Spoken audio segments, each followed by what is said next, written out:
Have you ever wondered how many secrets can be hidden in the places we least expect? Amidst the silence of the deep waters, an old mystery has just come to light. In 2025, the body of Robert Long was found inside his car, submerged at the bottom of a harbour in Long Island, missing since 2010. What seemed like a cold case, with hope fading over the years, has resurfaced with full force. We are faced with a story that mixes tragedy, suspense, and questions that still echo. How can someone simply disappear without leaving a trace?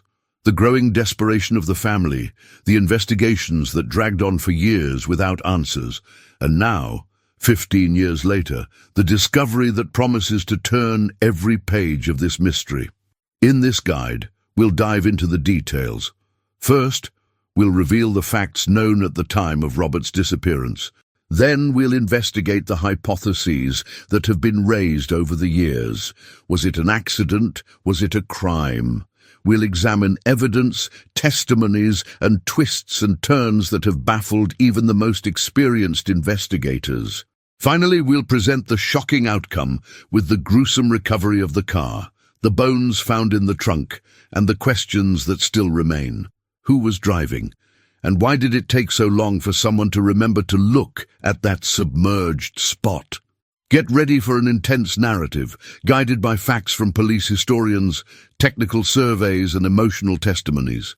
Each block will have layers of tension, and you will feel as if you are side by side with the diving team, feeling the shock of the underwater discovery. There is also a promise. In the end, you will be led to a conclusion that may change your perception of disappearances and justice.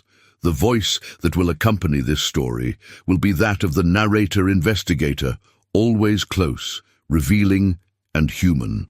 With each word, your heart will race, because this story is not just about a submerged body.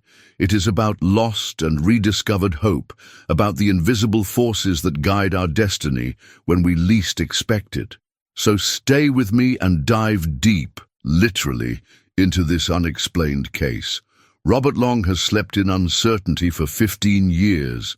Now his car is back in the light. What does this mean for his family? And for the truth? Let's find out. Robert Long was an ordinary man, at least to those who knew him only superficially. A hard-working, devoted father with an easy smile and a predictable routine, he lived in Suffolk County, Long Island. In March 2010, he left his house as he did every day, driving his car to work. But that morning he never returned. No calls, no messages, no sign of him. It was as if he had vanished into thin air. Robert's disappearance hit his community like a bombshell. His wife reported that he had seemed tired in recent days, but showed no signs of wanting to run away. Friends and neighbors helped with the search. The police launched investigations, distributed flyers, traced bank accounts, reviewed phone calls and security cameras, all to no avail. Robert's car, a plain silver sedan, also disappeared, leaving no trace. The narrative that was beginning to form was distressing. Either he had been in an accident and his body was never found, or something darker had happened. As the days, weeks, and then months passed, hope slowly faded. The investigation began to grow cold. There was no activity on the cards, no passport records, and no movement in the health or welfare systems. That was when the theories began to emerge. Had it been a kidnapping, a murder cover-up, or as some suggested, had Robert simply decided to disappear on his own, overwhelmed by problems that he hid even from his family? These questions were never answered, and the case was gradually forgotten, except by a family that refused to give up. For the first few years, Robert's wife insisted that authorities keep the case active. She hired private investigators, organized vigils, and lobbied local media.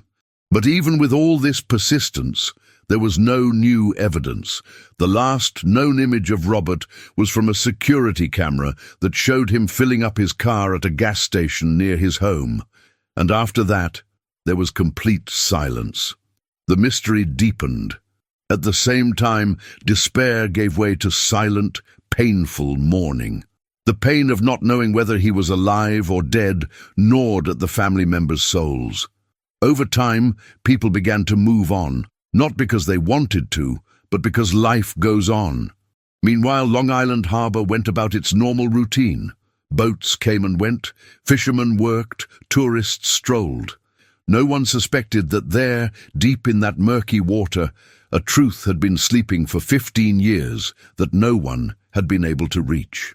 Interestingly, in 2011, an anonymous tip suggested that the car might be in one of the little-used dock areas, but the search was superficial, and authorities at the time dismissed the information as unlikely.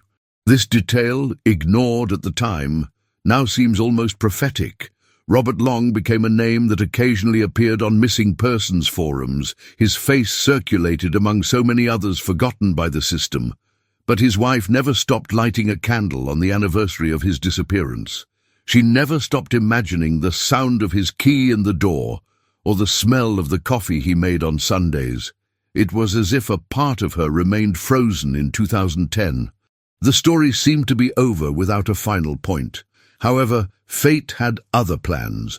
In January 2025, a group of amateur divers who were cleaning waste from the bottom of the harbor for an environmental project stumbled upon something unusual. It was the bumper of a car, and it was still there. Submerged, covered in mud and seaweed, was the silver sedan with partially visible license plates. The police were immediately called. When they lifted the vehicle, what they saw was a moment of absolute silence. Inside the trunk were the remains of a human body. Bones, pieces of clothing, a wallet with partially preserved documents. The name, Robert Long. The news hit like a thunderbolt, not just in the family, but throughout the community and in cold case circles. How had that car been there for 15 years without being found? And even more disturbing, why had no one investigated it properly when a lead had already been given in 2011? The investigation was reopened, now with modern forensic analysis resources. The DNA was confirmed. It was him, and along with the confirmation came an avalanche of emotions and questions. The body was in the trunk, which indicates that Robert was probably not driving the car. Someone put it there. Someone drove that car to the port. Someone got rid of the vehicle and the body in one fell swoop and spent the next few years free, as if nothing had happened. Time, which had previously swallowed up the answers, now began to spit out fragments of the truth. Experts analyzed the structure of the car, the damage, the positioning of the seats, and everything indicates that the vehicle was deliberately pushed or driven into the water. The fact that it was in a place with low visibility explains why it was only now located. But that does not justify the failure of the initial investigation. Someone failed. Someone remained silent. And this negligence cost the Long family 15 years of unanswered mourning. As police now seek to identify suspects, comb through call logs, old relationship histories, and confront long-lost leads, one truth is undeniable. This was no accident. And more than a mystery solved, this discovery exposes a wound in the American justice system. One that too often leaves behind those who don't make enough noise. The reunion of the body and its identity brings some of the pain to an end. But the search for justice is only just beginning. As soon as Robert Long's car was pulled from the depths of the harbor, experts knew they were dealing with more than just an accident. The position of the vehicle, the condition of the windows, and most importantly, the location where the remains were found, inside the trunk, immediately raised alarm bells among forensic investigators. No one willingly locks themselves in the back of a car and drives to the bottom of the ocean. From that moment on, the narrative changed completely. Robert Long's disappearance was treated as a homicide. Initial examination of the vehicle revealed a number of intriguing details. The trunk was locked from the inside, with no signs of external forced entry. The car had collision marks on the left rear, but there was no sign of an explosion or violent breakage that would indicate a high-speed accident. The windows were all rolled up, and the tires were still inflated, suggesting that the car had been left at the port in a controlled manner. This raises a disturbing hypothesis. Someone had driven the car there, with Robert's body already in the trunk, and deliberately pushed it into the water in the dead of night. The investigations deepened. Investigators began to sift through old documents, records of statements from the time, and cross-reference them with new analysis technologies. And it was during this process that glaring inconsistencies began to emerge. In 2010, there was a witness, a dock worker, who claimed to have seen car lights on the edge of the dock one morning, but his report was ignored. In 2025, this same man was located and interviewed again. This time, he reported seeing two silhouettes, one behind the wheel and the other walking around the car, as if checking something. The case began to take on the appearance of a premeditated crime, meticulously executed and covered up. Robert's inner circle began to be re-examined. Friends, co-workers, family members. One name in particular kept cropping up, a former co-worker with whom Robert had had conflicts shortly before he disappeared. According to reports, Robert had threatened to report illegal practices within the company where they worked, involving embezzlement of funds and accounting fraud.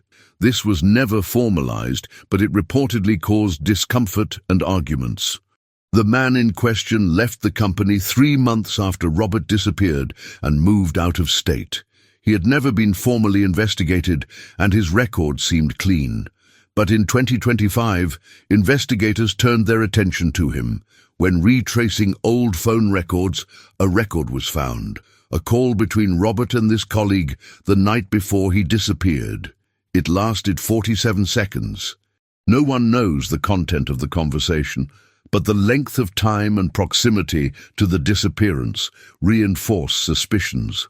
Even more disturbing was the fact that this individual had family members who worked in the local port sector, people who could easily help hide a car in a hard-to-reach location.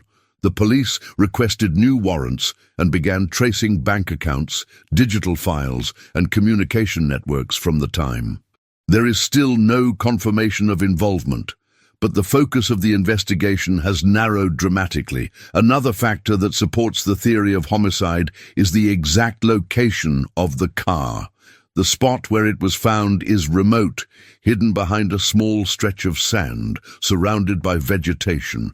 It is not an easy place to access, especially at night. For someone to get there and push a vehicle into the water, it would have been necessary to know the terrain beforehand. What's more, it would have taken time, and there would have been no witnesses. All of this indicates that the perpetrator or perpetrators of the crime knew exactly what they were doing. This was not a momentary impulse. It was planned. Analysis of the remains, although degraded by time and salt water, still showed signs of head trauma. A fracture at the base of the skull may have been the cause of death before Robert was even placed in the trunk. This reinforces the hypothesis that he was murdered and subsequently hidden. The police are now working to cross-reference this information with any possible blunt force trauma that was present in the vehicle or in the access history of the people involved. Another important detail emerged from an email sent by Robert 2 days before he disappeared.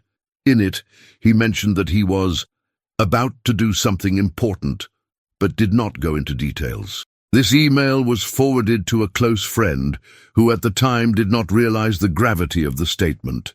Today, with new developments, the content gains weight. Was Robert about to report something? Had he told anyone?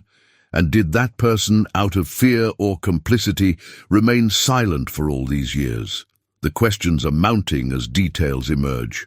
And while the discovery of the car has solved the where and who, it still leaves the why and how unanswered. The FBI has recently been involved in the investigation, given the time that has passed and the flaws identified in the 2010 local investigation. The hope is that new digital reconstruction technologies will allow for an accurate timeline of Robert's final moments, something that could finally point to the perpetrators. The family is now experiencing a mixture of relief and agony. Relief at having found the body and buried it with dignity. Agony at knowing that justice has not yet been served. The pain of losing someone is devastating, but the pain of losing someone and not having answers for 15 years is something that only those who have lived through it can understand. And at that moment, a new chapter opens, no longer about a missing man, but about a system that failed, a web of silence, and a truth that the water tried to hide, but justice now tries to rescue. When Robert Long's car was hauled from the cold, forgotten waters of Long Island Harbor, it was not just a body that rose to the surface. What rose along with the metal wreckage was a series of errors, omissions, and silences that screamed louder than any forensic evidence. From that moment on, the case that had lain for years beneath the dust of cold files reignited like a fire fueled by old fuel. The authorities no longer had the luxury of doubt. What had once been a disappearance had now officially become a homicide investigation, and with it came the consequences. The first action was a joint task force between local Suffolk County Police and federal agents from the FBI. The reason was clear. The complexity of the case, the time that had passed, and most importantly, the flaws in the original procedure in 2010 required a thorough, almost forensic review of the decisions made at the time. What was uncovered was disturbing. Statements filed without cross-checking, tips ignored, security camera footage that was never requested, and most importantly, the anonymous tip from 2011 about the possibility of the car being at the port, completely ignored. This wasn't just negligence, it was a stark portrait of how the system can fail, especially when the voices behind a disappearance have no media reach or influence. The reopening of the case also shed light on the culture of silence that surrounded the company where Robert worked. Investigators discovered that in the months before his disappearance, Robert had begun to collect evidence of an internal fraud. There were emails, handwritten notes and text messages that were not directly compromising, but contained terms and phrases that, in light of recent events, took on new meaning. Phrases like, "This is going to blow up soon," "They think I don't know, and I have everything on record," now seemed like cries for help from someone who knew they were getting close to something dangerous. The press, previously indifferent, was aroused by the fury of those who realized that a forgotten story was right under their feet. Within a week of the car's rediscovery, television shows, investigative podcasts, and social media were all immersed in the Long case. The hashtag #AskJusticeForRobert began to circulate heavily. Reports emerged that at the time, the police department was dealing with internal scandals that diverted focus from sensitive investigations. Some journalists claim that documents related to the Long case disappeared from digital records and were only recovered after deep searches of physical files. The sense was that someone, at some level, worked to keep the case forgotten. But while the spotlight was shining on potential culprits and institutional failures, there was another drama, quieter but no less tragic, playing out among the family and the community. Psychologists specializing in unresolved grief were called in to help Robert's wife and children, who are now teenagers. The pain of losing a father was compounded by the lack of answers. Now, with the answer coming in such a brutal way, the trauma was being reconfigured.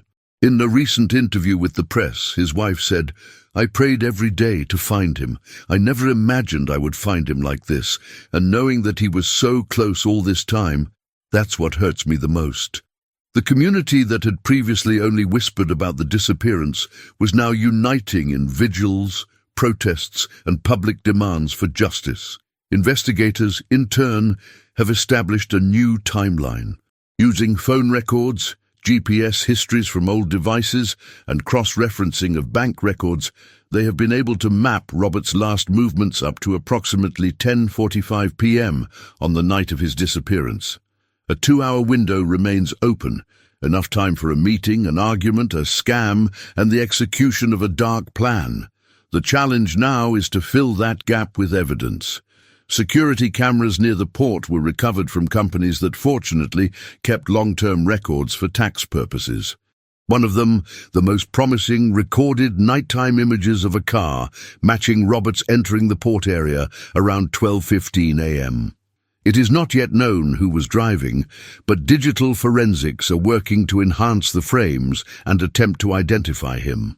In addition, former employees of Roberts' company are being re-interviewed. One witness, who spoke on condition of anonymity, said he had heard rumors at the time that Robert had gone too far and knew more than he should have. Until 2025, this was just hallway gossip. Now it is a piece in the puzzle of a murder that has been covered up for nearly a decade and a half. With public pressure mounting, the Suffolk District Attorney's Office has officially said it will personally pursue the case, with experienced prosecutors who specialize in long-standing crimes and cold cases. While all this is happening, Robert Long's car remains in a forensic vault, like a time capsule that carries more than just physical remains. It carries the memories, the carelessness, and the silent brutality of a crime that no one wanted to see, until it was too late. In the neighborhood where Robert lived, a small memorial has been erected. Flowers, candles, photographs, but also signs. Who killed Robert Long? 15 years of silence is too long, and we want justice, not just answers. The story of Robert Long is now more than an individual tragedy. It has become a symbol of how ordinary lives, when ignored, can be destroyed by a combination of malice and neglect. But it is also a reminder that even when everything seems buried, be it under paperwork, bureaucracy, or saltwater, the truth has a way of emerging, not always when we want it to, but in time to show that nothing stays hidden forever. As the Robert Long case returns to the spotlight, not just as an individual tragedy, but as a national symbol of institutional neglect, something bigger is happening. The American media, the justice system, and even social movements have begun to ask an uncomfortable and urgent question. How many other Robert Longs are out there, swallowed up in the silence of systems that failed? This story is no longer just about a man found 15 years later in the trunk of a submerged car. It is about the fragile structures that were supposed to protect him and failed so blatantly. The missing persons system in the United States has multiple layers: local, state, and federal police, databases like NAMUS, National Missing and Unidentified Persons System, Amber Alert protocols, and parallel civil investigations. On paper, it looks robust. In practice, cases like Robert's reveal the opposite. There are huge gaps, inexplicable delays, technical inadequacy, and often a cruel disinterest, especially when the victim is not a celebrity, political figure, or member of a group considered a priority. In 2010, when Robert disappeared, there were hundreds of active cases in the same jurisdiction. There was a lack of resources. But more than that, there was a lack of commitment. The failure starts with triage. When an adult goes missing, many police departments default to a wait 24 to 48 hours approach. The problem? This ignores the warning signs that close family members can spot right away: sudden changes in behavior, missing personal belongings, no contact with children. Robert's wife reported all of these within the first 12 hours. Even so, her report was met with coldness, as if she were exaggerating. It took 3 days for the case to be officially registered. And it wasn't until a week later that any meaningful search was launched. Many experts say that this window of time was crucial and ultimately fatal. The case also exposed the disconnect between local and federal databases. Robert's car, for example, was never listed as a priority in national searches. Even after a missing persons report was filed, its license plate took weeks to be added to surveillance networks. Worse still, the 2011 anonymous tip that the vehicle was possibly in port was dismissed based on a visual check by a coastal patrol agent without the use of divers or sonar. That decision, now considered grossly negligent, cost the Long family 14 more years of anguish. Given the national impact of the case, New York lawmakers and civil rights advocates have begun to push for bills to overhaul the protocols for adult disappearances. One of the proposals, called the Long Act, aims to require police departments to follow three main guidelines. First, to open a formal investigation within the first 12 hours in cases with reasonable evidence of unusual behavior. Second, to immediately use digital tracking tools when the missing person has a vehicle associated with them. And third, to integrate anonymous tips into active investigations with a mandatory double-check system. Furthermore, the case has sparked debates about the use of technology in missing persons investigations. How is it possible that, in a country with satellites, drones, smart cameras and tracking software, a car can spend 15 years less than 200 meters from urban areas without being located? The group of volunteer divers who found the vehicle used basic sonar technology, something accessible and used in environmental rescues. They themselves told the press, "If we found it with a simple sonar, the police could have found it more than a decade ago." The emotional impact of this neglect also extended beyond the family. Neighbors, Robert's children's teachers and former classmates all began to question their own safety, not because of the violence itself, but because of the feeling that if something happened to them, they would simply be forgotten. The case sparked an outpouring of solidarity with other families of the missing. Several groups joined together in vigils and marches for justice, not just for Robert, but for all those who disappeared and were erased by indifference. The press, especially independent media and documentary filmmakers, has a key role to play in this new chapter. Streaming platforms have already signaled their interest in turning the story into investigative documentaries. Programs like Dateline NBC, 48 Hours and Cold Case Files are doing special coverage. It's not just about exploring the suffering, but about using public outcry to push for real reforms. This is where tragedy becomes mobilization. Outrage, when well directed, becomes political force. But with all this happening, one question remains. Who really killed Robert Long? The reopening of the case has yielded new clues, but no arrests have been made. Suspects are being profiled, their connections are being reviewed, and the chain of institutional responsibility continues to be unraveled. The weight of time does not erase the need for justice. On the contrary, it increases it. Because now it's not just about Robert, it's about all the structures that allowed this to happen. The wife's pain, the silent growth of her children without answers, the life that followed full of questions, all of this now confronts the systems that should have done more, and didn't. And that is why the Robert Long case goes beyond the sensationalism of a skeleton found in a submerged car. It is a mirror, a warning, a collective cry for justice in the United States and everywhere, to no longer be a privilege of the few, but a right guaranteed to all, including those who can no longer speak for themselves. The pain of losing someone is a profound blow, but there is an even crueler pain, that of not knowing if that person was truly lost. For Robert Long's family, for 15 years, life was marked by an absence that never had a body, nor a grave, nor an answer. This type of suffering has a name: suspended mourning.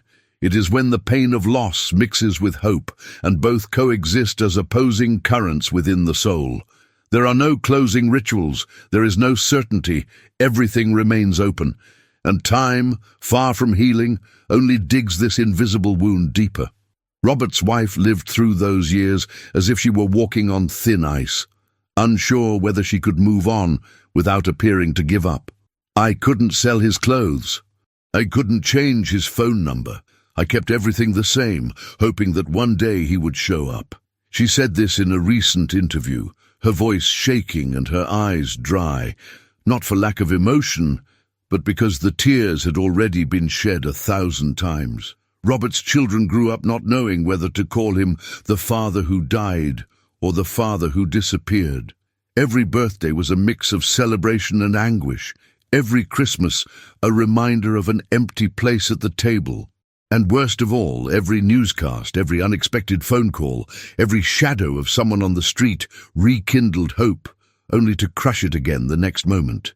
This psychological state of suspension is not uncommon in cases of disappearance. Experts call it traumatic ambiguity. It is an unresolved trauma, an emotional abyss that defies traditional mourning. Those who suffer from it live in endless cycles, sometimes trying to accept the loss, sometimes clinging to the idea that there may still be salvation. This generates not only emotional suffering, but also physical consequences: chronic insomnia, severe anxiety, eating disorders, memory problems. Robert's wife revealed that she had been hospitalized more than 6 times for panic attacks between 2012 and 2018. The children, now teenagers, still have difficulty talking openly about their father. One of them, according to the mother, developed selective mutism during childhood, refusing to talk to strangers. He said that if he talked too much, Daddy might not come back. And if this situation was already devastating in the family sphere, it also extended to the community. Robert's friends began to live with the anguish of not knowing if they had lost a colleague or ignored him. Many still feel guilty to this day. I thought about calling him that day. I didn't. And to this day I wonder, what if he was expecting that phone call, said a close friend, visibly shaken. It is this type of doubt that suspended mourning provokes. It corrodes from within, slowly, without leaving visible marks. Modern psychology has tried hard to develop ways to treat this very specific pain. There are support groups aimed exclusively at families of the missing, which work not only with the suffering of absence, but also with the weight of false hopes, frustrations with justice, and social judgment. Yes, because there is another dark side to this process: public loneliness. After the first few months of solidarity, the world moves on. Friends stop asking questions, neighbors change the subject, and those who suffer begin to deal not only with grief, but with oblivion. Robert's wife said that for years she felt guilty for smiling. When I laughed, it felt like I was betraying his memory. When I tried to go out with friends, it was like I was abandoning the search. This self-blame is a common symptom among family members of the missing. Since there is no end, there is no permission to start over. Everything becomes an emotional limbo, an endless wait for a door that may never open. But now, with the discovery of the car and the remains, this mourning takes on a new form. Hope is gone, and with it, paradoxically, comes relief. A mourning that is finally allowed. A burial that, even if delayed, brings some kind of peace. Robert's children were able to visit their father's grave for the first time. They were able to speak to him out loud, without the weight of doubt. And his wife, for the first time in 15 years, can say, "Now I know. Now I can mourn for who he was, and not for where he is." This moment of resolution, however, does not erase the years of pain. It merely changes its form. Experts say that in these cases, grief has 2 distinct phases: the grief of absence and the grief of confirmation. Both are equally intense, but the latter at least has a direction.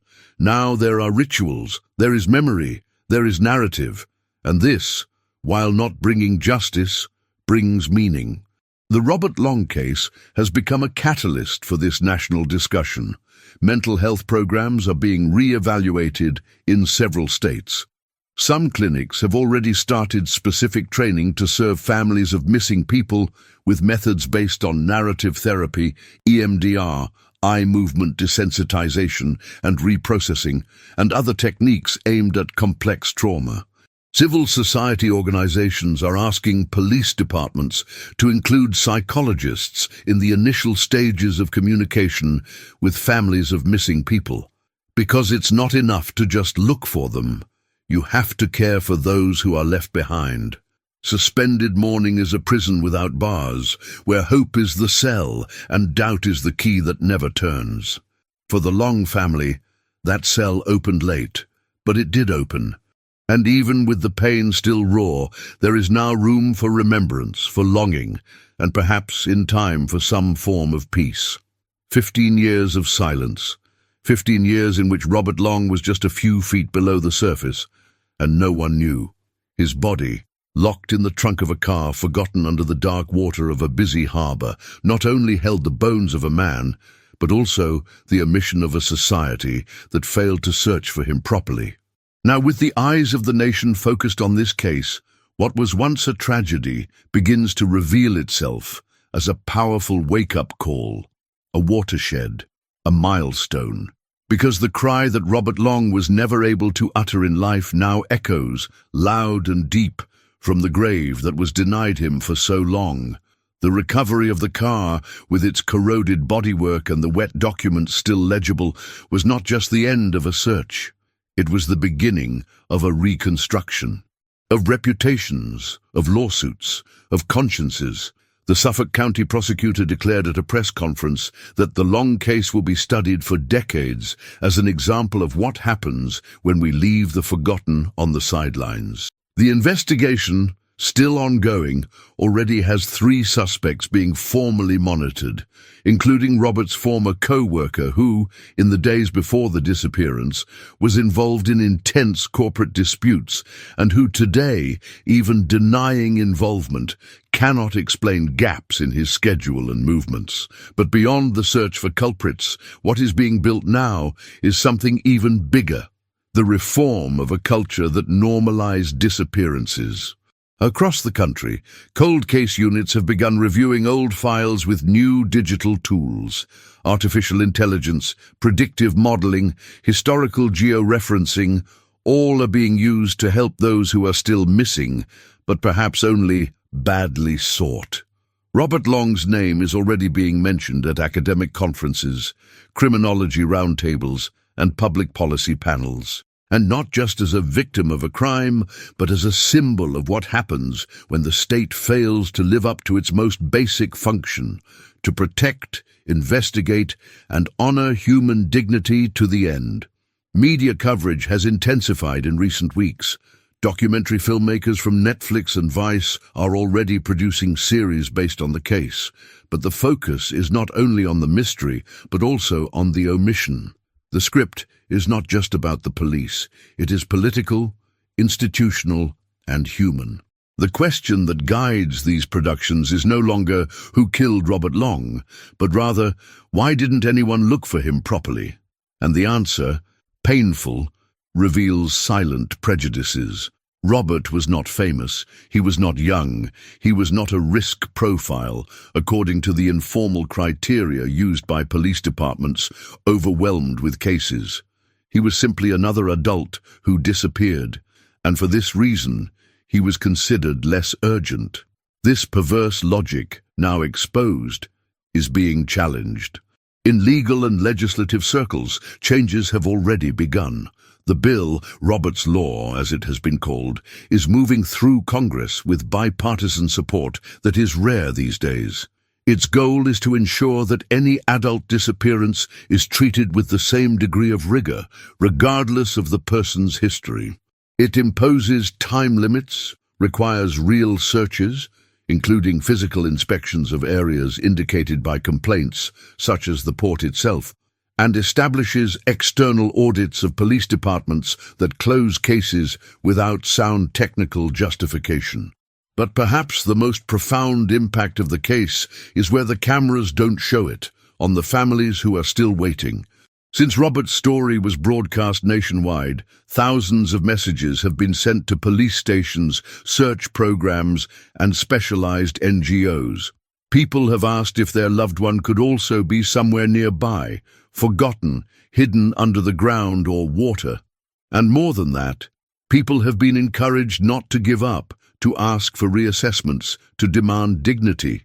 Robert Long's face, once just one among many in the gallery of missing people, is now featured on murals, T-shirts, hashtags. He has become a symbol of resistance, persistence, and truth that even when stifled ends up emerging. Robert's wife, at a recent vigil, held a sign with a simple phrase, "Now he is found. Now he will be remembered. And this remembrance, more than just, is also collective. It forces us to look beyond the headlines, to look at those who disappear from our radar, not because they chose to disappear, but because we were unable to see them. Robert Long's story reveals an uncomfortable truth. Sometimes it is not the criminal who wins, it is silence. But in this case, silence lost. The truth came to light. The city of Long Island has approved the construction of a memorial to victims of unsolved disappearances. Not a cold monument, but a living space, with names, stories, recorded voices, and trees planted by families who, like Robert's, lived years in suspense. The first tree planted was by Robert's children. They chose an olive tree, and they said it was in memory of the peace they had always sought. The official conclusion of the case still depends on arrests, confessions, or irrefutable evidence. But in the hearts of the Long family and everyone who followed this story, one truth is already consolidated. Robert was not just the victim of a crime, he was the victim of a system that needs to change. And paradoxically, he also became the driving force behind that change. Robert Long disappeared on an ordinary night, like so many that go unnoticed. But his story, buried in the depths of a port and in the flaws of a system, has resurfaced to remind us of something essential. No life is insignificant. For 15 years, his name echoed in the void of closed archives, forgotten reports, and silent nights. Today, that name echoes in courts, schools, parliaments, and hearts. This case teaches us that behind every disappearance, there is more than mystery. There is family, there is love, there is struggle. There is a mother who waits, children who pray, a community that remains silent until the truth screams louder. And when it screams, no one can ignore it. Robert was not a war hero. He was not famous. He did not lead crowds, but he was a father, he was a husband, he was a friend. And now, even in death, he has become a symbol of a justice that can no longer be postponed. His body emerged from the water, but his story emerged from neglect, and it is this story that must live on. May this case not be lost among so many others. May it be a landmark. May every police officer, every prosecutor, every citizen remember, when someone disappears, time is not our ally, it is our enemy. May nothing else be submerged, not evidence, not questions, not voices. And if, upon hearing this story, you felt a pang in your chest, a desire to do something, then you understand. Then you listened to Robert. Then you became part of the change he inspired. Comment below what you felt when you heard this story. Share it so that it reaches those who are also waiting for answers. And if you want to continue this journey, subscribe, because the truth needs a voice and we need to listen.